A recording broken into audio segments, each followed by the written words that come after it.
Welcome in. I'm Christian Raposa. Back in 2019, Anthony Alexander Webster, or Lil Tony, passed away from an aneurysm at 17. A few years ago, the Lil Tony Memorial Classic was invented in his memory. Now, it's returned for a third season.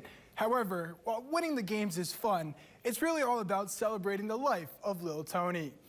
Ladies first, of course, it's Summit Christian and Graham G girls.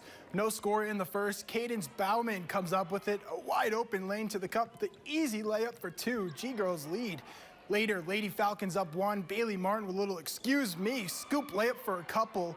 Still in the first, inbound pass from Ella Dales finds Sophie Scarberry for three. Jew girls go up one. In the second, now Scarberry with a feat of her own. Sydney Sprugeon is there. She ties it up at 21. Under 2 minutes in the half, watch this move. Ella bots Euros around the D. She finishes with 22. Minute to go, Dales with a cross-court dime to Scarberry from the same spot. Gets it to go, dropping the lead to 5. Final seconds, Martin has to throw it up, hit about every part of the rim. 27 for her as Summit Christian knocks off Graham by 11 points. In the second girls game, it's Independence and Bluefield. The scoring got started nice and early when Harmony Mills opens it up with a center cut three. Indy with it again, but this time it's Cassidy Bradbury who wants one. Lady Pat 6-0 run. Next possession, Ava Spangler from the corner behind the line hits one, cuts the lead to 4.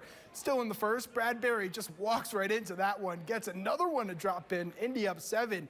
Under 2 minutes in the corner. I think they like that spot. 3 for 3 from that side of the court at least. Time winding down. Bluefield needs to put a shot up. Jayla Harris puts 3 up of her own. Bluefield's still down.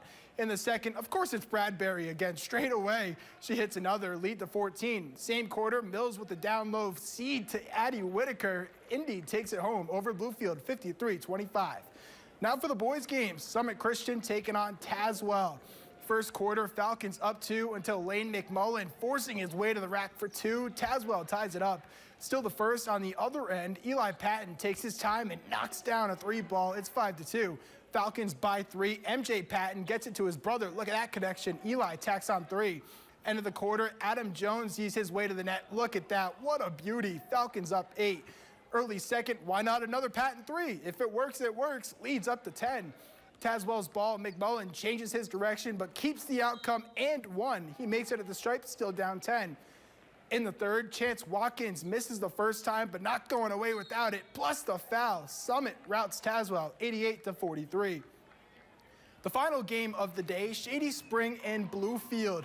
First quarter, Shady has it, but Jack Hurt says, give me that. A couple of nice moves and a dish to Amari Helm gives him a great look for 3. Bluefield has its first lead. But if I know anything, it's this Shady team can shoot it. Jack Williams wide open, corner 3 is good.